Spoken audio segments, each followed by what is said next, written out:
వీర తెలంగాణ సాయుధ రైతాంగ పోరాట చరిత్రకు మతం రంగు పొలవడం చరిత్రహీనుల లక్ష్యమని CPM party Armoor division committee పేర్కొంది. సిపిఎం ఆధ్వర్యంలో ఆర్మూర్ పట్టణ కార్యాలయంలో నిర్వహించిన రైతాంగ పోరాట వారోత్సవాల సభలో నాయకులు ఈ వ్యాఖ్యలు చేశారు. డివిజన్ కమిటీ సభ్యుడు ఈ సాయిల్ అధ్యక్షత వహించిన ఈ సభలో సిపిఎం జిల్లా కమిటీ సభ్యుడు కొండా గంగాధర్, ఆర్మూర్ పట్టణ కార్యదర్శి కొత్తాడి ఎల్లయ్య మాట్లాడారు.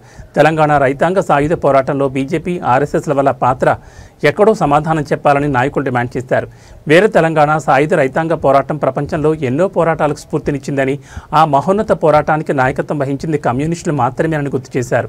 నాడు తెలంగాణ ప్రాంతంలో దొరలు, జాగీర్దారులు, పటేల్ పట్వారీలు, నైజాం రజాకార్లకు వ్యతిరేకంగా కమ్యూనిస్టుల ఆధ్వర్యంలో ప్రజలను సమీకరించి ఈ పోరాటం చేశారని నాయకులు తెలిపారు. ఈ పోరాటం దోపిడీ, పీడన, వెట్టి చాకరీని నిర్మూలించడమే కాకుండా ప్రజలకు ఆత్మగౌరవాన్ని తెచ్చిపెట్టిందని అన్నారు.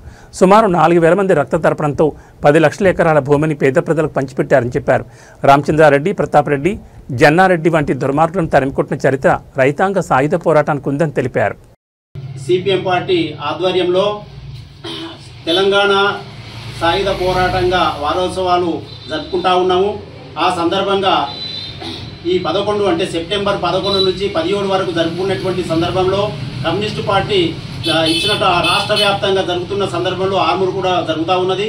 మరి దీని వెనుక ఉన్నటువంటి చరిత్ర ఏంటంటే, స్వతంత్రం రాక ముందటి నుంచి వృత్తిదారుల మీద పన్నులు, చేతి వృత్తుల మీద పన్నులు వేయడం ద్వారా మొదలైనటువంటి ఈ సాయుధ రైతాంగ పోరాటము మట్టి మనుషుల మీద జరుగుతున్నటువంటి పోరాటంలో భూమి కోసము, భుక్తి కోసము, విముక్తి కోసము పోరాటంలో కేంద్ర ప్రభుత్వం నుంచి 4,500 మంది మిలిటరీ వచ్చి మన తెలంగాణలో 4,500 మంది సంహరించడం జరిగింది.